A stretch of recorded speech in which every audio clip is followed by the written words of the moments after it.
नमस्कार, जय जोहार। मैं महेंद्र लेंझारे। आप देखना शुरू कर चुके हैं द ब्लूप्रिंट।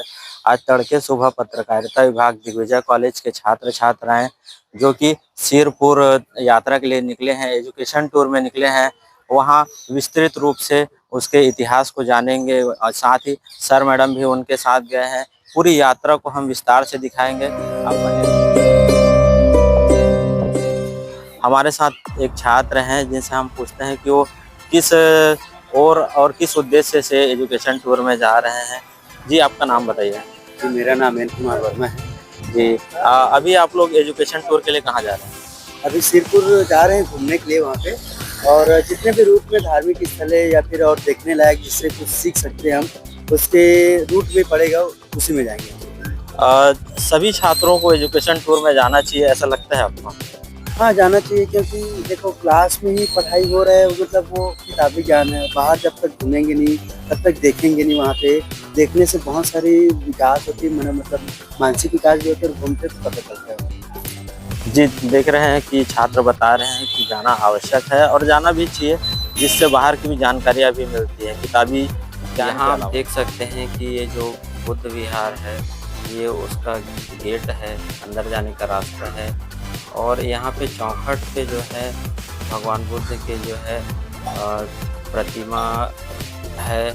और देख सकते हैं कि ये जो दरवाजे पर जो है कलाकृतियाँ बनी है, मूर्ति बनी है, इतनी बारीकी से और इतनी सुंदरता से इसको बनाया गया है, जैसे किसी सांचे से इसका निर्माण किया गया है। बता दें कि अब उस समय तो सांचा नहीं था, ये हाथ से बनाया गया है। इसके लिए कितनी मेहनत लगी होगी और कहाँ से इंजीनियर आए होंगे, ये भी एक सोचनीय विषय है। ये बता दें कि ये जो है ये बुद्ध विहार है, ये मंदिर है, ये पूरे खुदाई के दौरान निकले हैं और ये पूरा खुदाई के बाद निकला है और ये काफ़ी सुरक्षित है।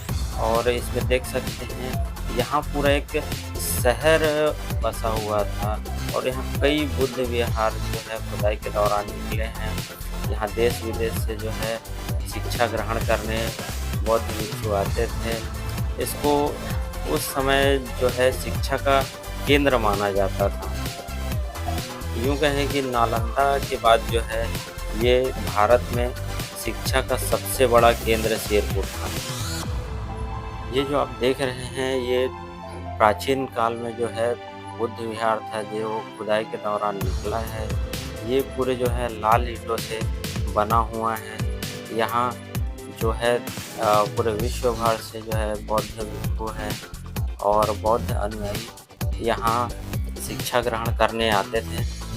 ये जो आप देख रहे हैं ये बुद्ध की प्रतिमा है जो काफ़ी विशाल है और अभी इतने वर्षों बाद भी सुरक्षित है। ये जो है ये स्थान जो है यहाँ पे ध्यान किया जाता था, बताया जा रहा है। इस लक्ष्मण मंदिर का निर्माण सन 525 से 540 के बीच हुआ। श्रीपुर में शैव राजाओं का शासन हुआ करता था।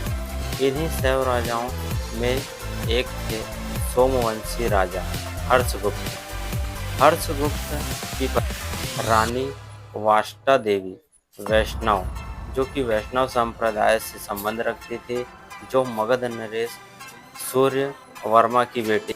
राजा हर्षगुप्त की मृत्यु के बाद ही रानी ने उनकी याद में इस मंदिर का निर्माण कराया। यही कारण है कि लक्ष्मण मंदिर को एक मंदिर के साथ नारी के मौन प्रेम का भी प्रतीक माना जाता है। बुद्ध विहार के बाद हम आए हैं लक्ष्मण मंदिर। लक्ष्मण मंदिर के पीछे ये देख रहे हैं आप, ये संग्रहालय है, जहाँ मूर्तियों की विशाल जो है आपको देखने मिलेगी। तरह तरह की यहाँ मूर्तियाँ जो खुदाई के दौरान मिली हैं। 5वीं से 8वीं शताब्दी के मध्य दक्षिण कौशल की राजधानी सिरपुर में सांस्कृतिक एवं वास्तु कौशल की कला का अनुपम संग्रह है। माना जाता है कि गौतम बुद्ध के काल के दौरान यह एक महत्वपूर्ण केंद्र हुआ करता था, इसलिए आज भी यहाँ बौद्ध धर्म से जुड़े कई महत्वपूर्ण साक्ष्य देखे जा सकते हैं। यहाँ के मंदिर विशेष वास्तुकला को प्रदर्शित करते हैं। इतिहासकारों का मानना है कि 12वीं शताब्दी के दौरान यह स्थल भूकंप के चलते मिट्टी में दफन हो गया था, जिसे बाद में पुरातात्विक विभाग की ओर से खुदाई के दौरान खोजा गया। आनंद कुटी विहार एक मंदिर और 14 कमरों वाला मठ, जिसे भिक्षु आनंद प्रभु ने बनवाया था, जिसे कुछ शिलालेखों में आनंद प्रभा कहा गया है। हिंदू राजा शिवगुप्त बालार्जुन के प्रयोग से मठ और मंदिरों के खंडहरों में अवलोकितेश्वर और मकरवाहिनी गंगे का एक स्मारक शामिल है। साइट पर पाया गया एक पत्थर शिलालेख संस्कृत में नागरी लिपि में लिखा गया और 8वीं शताब्दी में मध्य का यह, जिसमें वैदिक मीटर का मिश्रण है। शिलालेख में प्रभु प्रतीक ओम और सिद्धम के शुरू होने सुगत अर्थात बुद्ध की स्तुति करने का और फिर राजा बालार्जुन की प्रशंसा करने का भी उल्लेख है। इसके बाद इसमें भिक्षु आनंद प्रभा का उल्लेख है, जो बुद्ध को समर्पित है। शिलालेख में कहा गया है कि राजा ने एक विहार कुटी अर्थात निवास वाला मठ और वहाँ रहने वाले सभी भिक्षुओं के लिए एक निःशुल्क भोजन गृह की स्थापना की गई। इसके बाद शिलालेख कविता भिक्षुओं को राजा के उपहार की भावना, धन की अस्थायित्व, धर्म की दुख से भरे सांसारिक अवस्थी के लिए एकमात्र बचाव अनुग्रह है, इसको याद दिलाता है। शिलालेख पर उस कलाकार के हस्ताक्षर हैं जिसने इसे मठ के लिए बनवाया था। शैक्षणिक भ्रमण जो है राजनांदगांव से होते हुए सिरपुर पहुँचे हैं। बता दें कि सिरपुर भारत के छत्तीसगढ़ राज्य के महासमुंद जिले में स्थित है, जो बलौदाबाजार जिले से लगभग 85 किलोमीटर दूर है। यह महानदी के किनारे बसा हुआ एक ऐतिहासिक धार्मिक स्थल है। यहाँ कई प्राचीन मंदिर हैं। सिरपुर, जिसे प्राचीन भारतीय ग्रंथों और शिलालेखों में श्रीपुर, श्रीपुरा या श्रीपुर कहा जाता है, महानदी नदी के किनारे बसा हुआ एक प्रमुख पुरातात्विक स्थल है।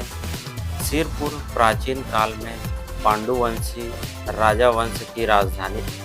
1950 के बाद विशेष रूप से 2003 के बाद जब साइट की खुदाई की गई तो इसमें कई मंदिर और 10 बुद्ध विहार, साथ ही 3 जैन विहार भी यहाँ मिले हैं। सिरपुर 6वीं और 7वीं शताब्दी का एक बाजार और स्नान कुंड भी मिला है। बीजेएमसी पत्रकारिता विभाग जिला राजनांदगांव छत्तीसगढ़ दिग्विजय महाविद्यालय के छात्र छात्राओं ने शैक्षणिक भ्रमण कर जाना कि छत्तीसगढ़ राज्य में एक ऐसा पुरातात्विक शहर है जो कई हजार साल पहले जीता जागता शहर हुआ करता था। सिरपुर एक ऐसा शिक्षा का केंद्र था जहां देश विदेश से शिक्षा ग्रहण करने यहां छात्र आते थे और विशेषकर चीन से छत्तीसगढ़ का विशेष संबंध रहा है। चीनी यात्री ह्वेनसांग यहाँ जल मार्ग से आए थे, जिसका उल्लेख कई स्थानों पर मिलता है। सिरपुर में विशाल बाजार, स्नानागार, रहने के लिए और भोजन के लिए कमरों का निर्माण कराया गया था, जो खुदाई के दौरान यहाँ मिले हैं। यहाँ हिंदू, जैन और बौद्ध मंदिरों का और विहारों का संगम स्थल है। यहाँ 3 धर्मों का समावेश है। यह छत्तीसगढ़ के साथ ही भारत का ऐतिहासिक स्थल है, जिसे विश्व पटल पर अंकित किया जाता है। यह स्थल व्यापक समन्वयवाद को दर्शाता है, जहाँ बौद्ध, और जैन मूर्तियाँ या रूपांकन शिव, विष्णु और देवी मंदिरों के साथ मिलते जुलते हैं। बता दें कि यहाँ चीनी यात्री हेनसांग भी जल मार्ग से पहुँचे थे, जिसके बाद यहाँ बुद्ध विहार में उन्होंने शिक्षा ग्रहण की